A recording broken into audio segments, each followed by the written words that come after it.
శ్రీ మహాగణాధిపతయే నమః. మనం శ్రావణ మాసం సందర్భంగా కొన్ని ముఖ్యమైనటువంటి పర్వదినాలను గురించి చర్చించుకుంటున్నాం కదా. దాంట్లో భాగంగానే ఆగస్టు 12వ తేదీ మంగళవారం ఆ రోజు యొక్క ప్రత్యేకత ఏంది అంటే ఆ రోజున అంగారక సంకష్టహర చతుర్థి అన్నమాట. ప్రతి నెలలో కూడా మనకి సాయంత్రం అంటే ప్రదోష కాలంలో మనకి చతుర్థి తిథి రోజున మనం సంకష్టహర చతుర్థిని జరుపుకుంటాం. అలా కాకుండా ఆ చతుర్థి తిథి అనేటువంటిది మంగళవారంతో కూడా కలిసి వస్తే ఆ రోజున అంగారక సంకష్టహర చతుర్థి అని విశేషంగా వ్రతాన్ని చేసుకోవడం జరుగుతుందన్నమాట. ఎందుకంటే సంకష్టహర చతుర్థి వ్రతమే మన కోరికలన్నింటినీ కూడా నెరవేరుస్తుంది. అంటే మన యొక్క సంకటాలన్నింటినీ కూడా నెరవేరుస్తాడనమాట ఆ వినాయకుడు. దాంట్లోనే ఉంది కదా సంకష్టహర చతుర్థి అంటే. ఇంకా అది గనక మంగళవారంతో గనక కూడుకొని వస్తే ఇంకా విశేషం. మంగళవారంతో కూడుకొని వచ్చినప్పుడు గనక మనం ఈ సంకష్టహర చతుర్థి వ్రతాన్ని గనక ఆచరించినట్లయితే విశేషమైనటువంటి ఫలితాన్ని పొందవచ్చు. కాబట్టి ఆ ఒక్కరోజు చేసినా కూడా సంవత్సరం మొత్తం మనం సంకష్టహర వ్రతాన్ని ఆచరించినటువంటి ఫలితాన్ని కూడా పొందవచ్చు అనమాట. ఇంక ఈ సంకష్టహర చతుర్థిని గురించి మనం ప్రతిసారి చెప్పుకుంటూనే ఉన్నాం. కాకపోతే ఈసారి విశేషంగా మంగళవారం కూడా కలిసి వచ్చింది కాబట్టి అందుకని ప్రత్యేకంగా చెప్పడం జరుగుతుందన్నమాట. కాబట్టి ప్రతి ఒక్కళ్ళు కూడా ఈసారి మంగళవారం కలిసి వచ్చింది కాబట్టి వీలైనంత వరకు సంకష్టహర చతుర్థి వ్రతాన్ని ఆచరించి వినాయకుడి యొక్క అనుగ్రహాన్ని పొందాలి. మీ యొక్క విఘ్నాలన్నింటినీ కూడా తొలగించుకోవాలి. అందరికంటే మాకు కూడా మన అందరి యొక్క విఘ్నాలన్నీ కూడా తొలగిపోవాలని ఆ వినాయకుడిని ప్రార్థిస్తూ ఈసారి విశేషంగా ప్రతి ఒక్కరూ కూడా ఈ వ్రతాన్ని జరుపుకోవాలని చెప్పి కోరుకుంటున్నానండి. ఎందుకంటే ఇంకా సంకష్టహర చతుర్థి వ్రతం అంటే మామూలుగా మనందరికీ తెలిసిందే అనమాట. ఏంటంటే ప్రాతకాలంలో లేయడం, ప్రాతకాలంలో పూజ చేసుకోవడం, ఆ రోజంతా ఉపవాసాన్ని ఉండడం, సాయంత్రం అది మనం పెట్టుకున్న నియమాన్ని బట్టి మన శక్తిని బట్టి ఇంట్లో పూజ చేసుకోవడమా లేదు గుడికి వెళ్ళి గుళ్ళో పూజ చేస్తుంటే చూసి ఇంటికి వచ్చి మనం ప్రసాదాన్ని స్వీకరించడమా ఇదంతా కూడా మనం పెట్టుకునేటువంటి నియమాన్ని బట్టి మన శక్తిని బట్టి ఆధారపడి ఉంటుంది అనమాట. ఇంట్లో కనుక చేసుకున్నట్లయితే మళ్ళీ ప్రదోషకాలం అయిన తర్వాత మళ్ళీ యథాప్రకారంగా స్నానం చేసి మళ్ళీ వినాయకుడిని షోడశోపచారాలతో పూజ చేసి గరిక అవన్నీ సమర్పించి ఉండ్రాళ్ళు వినాయకుడికి ప్రీతిపాత్రమైనటువంటి ఉండ్రాళ్ళ నైవేద్యంగా పెట్టి ఆ తర్వాత చంద్ర దర్శనం చేసుకొని అప్పుడు మాత్రమే మనం ఆహారాన్ని భుజించాలన్నమాట. అంటే సూర్యోదయంతో ప్రారంభమైనటువంటి ఉపవాసం మళ్ళా చంద్ర దర్శనంతో ముగుస్తుందన్నమాట. ఈ విధంగా సంకష్టహర చతుర్థి ఉపవాసాన్ని పాటించాలన్నమాట. కాబట్టి ప్రతి ఒక్కళ్ళు కూడా ఈసారి మంగళవారం విశేషంగా కలిసి వచ్చింది కాబట్టి దీనిని అంగారక సంకష్టహర చతుర్థి అని పిలవడం జరుగుతుందన్నమాట. దీనికి సంబంధించి ఒక చిన్న కథ ఉందండి. అంటే ఎందుకు వచ్చింది ఆ పేరు అనే దానికి సంబంధించి మీకు ఒక చిన్న కథని నేను వివరించడం జరుగుతుందన్నమాట. దీనికి సంబంధించిన కథ దేంట్లో చెప్పబడిందంటే గణేశ పురాణంలో చెప్పబడిందండి. దీనికి సంబంధించినటువంటి కథ అనమాట. ఏంది అంటే గణేశ పురాణంలో ఈ కథ చెప్పబడింది. ఏమని అంటే భరద్వాజుడు అనేటువంటి ముని ఉంటాడు అనమాట. ఆ భరద్వాజుడికి ఒక కొడుకుంటాడు. ఆయన పేరేందంటే మంగళ. భరద్వాజ ముని యొక్క కుమారుని పేరేందంటే మంగళ అన్నమాట.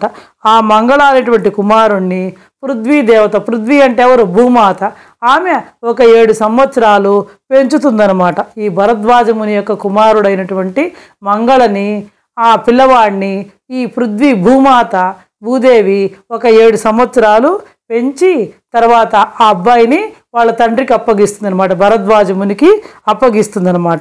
ఇంకా భరద్వాజుడు మంచి వేదాంగ పండితుడు కాబట్టి ఆ పిల్లవాడు ఆ మంగళ అనేటువంటి పిల్లవాడు తన తండ్రి దగ్గర వేదాలు మరియు పురాణాలు ఇవన్నీ కూడా నేర్చుకున్నాడు అనమాట.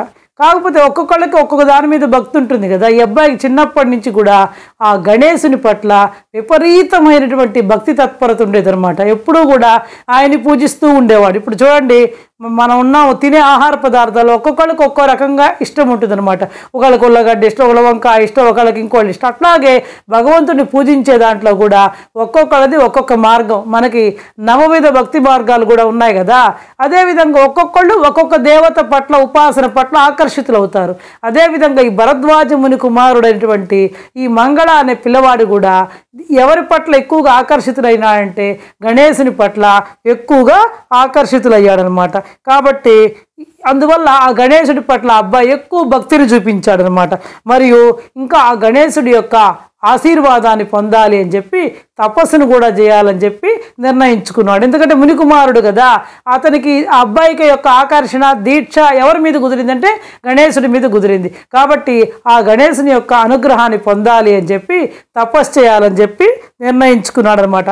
అప్పుడు వాళ్ళ తండ్రి అయినటువంటి భరద్వాజ ముని, ఆయన మంచి పండితుడు, మంచి ఋషి కాబట్టి ఆయన గణపతి ఉపాసన మంత్రాన్ని ఆ అబ్బాయికి ఉపదేశించి, నువ్వు ఈ మంత్రాన్ని బాగా జపించి గణేశుడి యొక్క అనుగ్రహాన్ని పొందు అని చెప్పి ఆ గణేశుడిని ధ్యానించడానికి ఆయన గణేశ మంత్రాన్ని కూడా, గణపతి మంత్రాన్ని కూడా ఉపదేశం చేశాడనమాట అబ్బాయికి.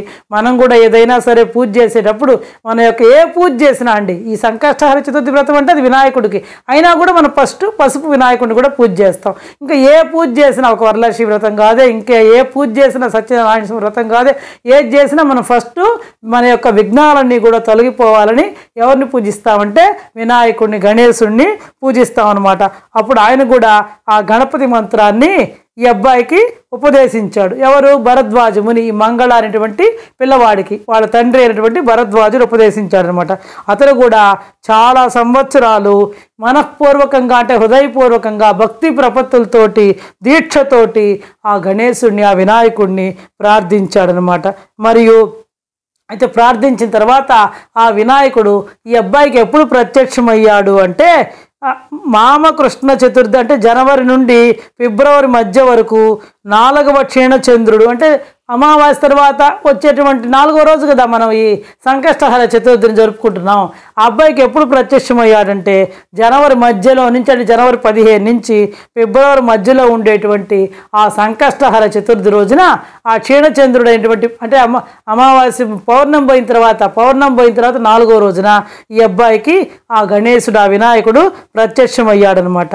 ఇంకా ప్రత్యక్షమయ్యి ఆ గణేశుడి యొక్క విశ్వరూపాన్ని ఆ బాలుడికి, ఆ మంగళ అనేటువంటి బాలుడికి, భరద్వాజముని కుమారుడైనటువంటి ఆ మంగళ అనే బాలుడికి చూపించి ఆ అబ్బాయిని ఆశీర్వదించాడు. ఎందుకంటే ఆ అబ్బాయి వాళ్ళ తండ్రి దగ్గర గణపతి మంత్రాన్ని ఉపదేశం తీసుకొని గణపతి మంత్రాన్ని జపించాడు కాబట్టి, అనుష్ఠానం చేశాడు కాబట్టి, హృదయపూర్వకంగా భక్తి ప్రపత్తులతోటి దీక్షగా అనుష్ఠానం చేశాడు కాబట్టి ఆ అబ్బాయి యొక్క భక్తి ప్రపత్తులకి ముగ్ధుడైనటువంటి గణేశుడు ఆ అబ్బాయి ఆ ప్రత్యక్షమయ్యి ఆయన యొక్క విశ్వరూపాన్ని చూపించి ఆ బాలుడిని 7 ఏళ్ల పిల్లవాడు ఆశీర్వదించాడు అనమాట.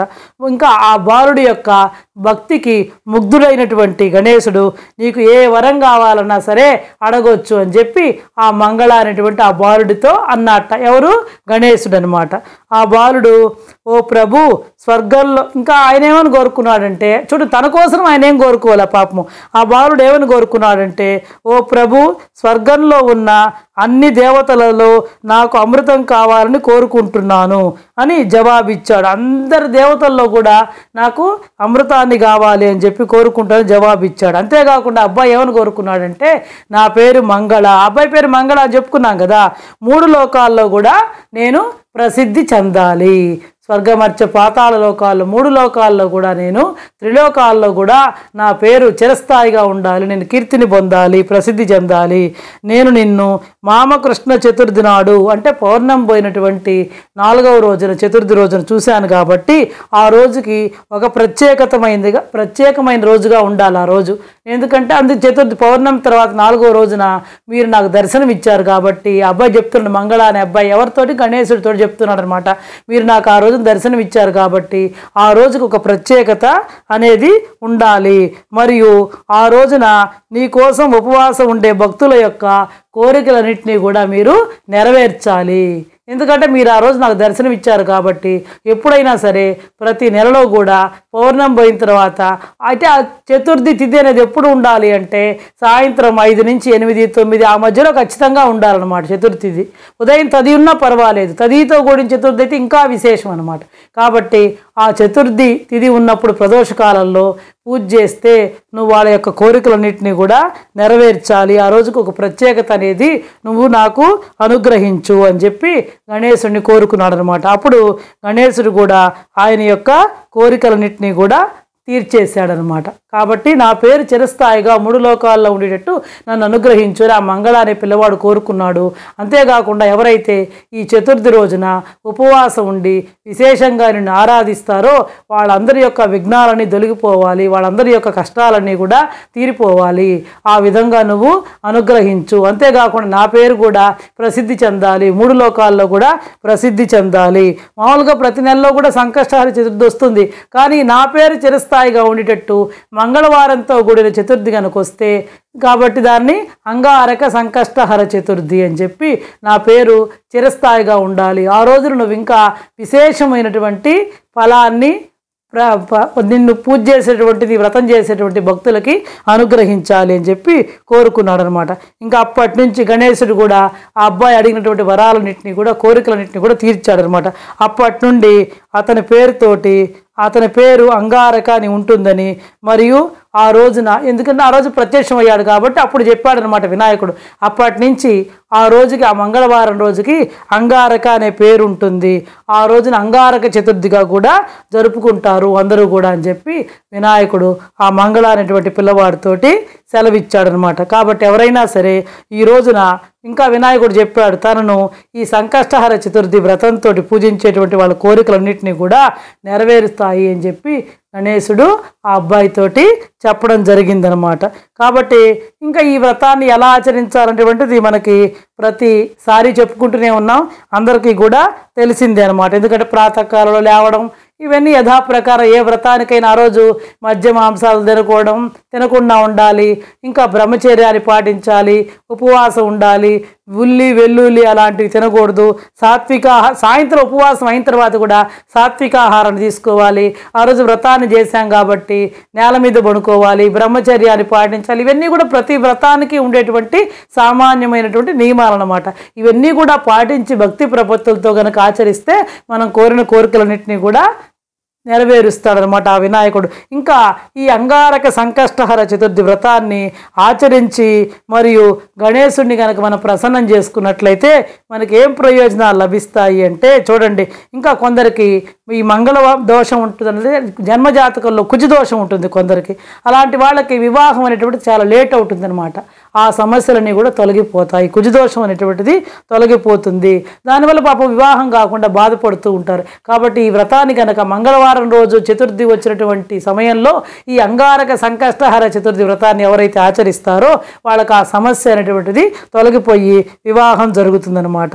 ఇంకా ఈ అంగారక సంకష్టహర చతుర్థి నాడు ఉపవాసం ఉండాలి అని చెప్పేసి గణేశుడికి అంకితం చేయబడింది. ఆ రోజు పౌర్ణమి పోయిన తర్వాత 4వ రోజు చతుర్థి తిథి అనేటువంటిది గణేశుడికి అంకితం చేయబడింది. కాబట్టి ఈ మంగళవారంతో కలిసి వచ్చినటువంటి చతుర్థి నాడు అంటే ఈ అంగారక సంకష్టహర చతుర్థి నాడు గనక ఉదయం నుంచి సాయంత్రం దాకా ఉపవాసం ఉండి వ్రతాన్ని చేసి చంద్రోదయం అయిన తర్వాత చంద్రదర్శనం అయిన తర్వాత కనుక భోజనం కనుక చేసినట్లయితే వాళ్ళకి సంవత్సరం మొత్తం కూడా ఈ సంకష్టహర చతుర్థి వ్రతాన్ని ఆచరించినటువంటి ఫలితం లభిస్తుందన్నమాట. ఇంకా వాళ్ళు మంచి ఈ వ్రతాన్ని ఎవరైతే చేస్తారో వాళ్ళు చక్కగా ఆనందంగా మంచి ఆరోగ్యాన్ని కలిగి ఉంటారు. ఇంకా వాళ్ళ శ్రేయస్సు కూడా వృద్ధి అవుతుంది.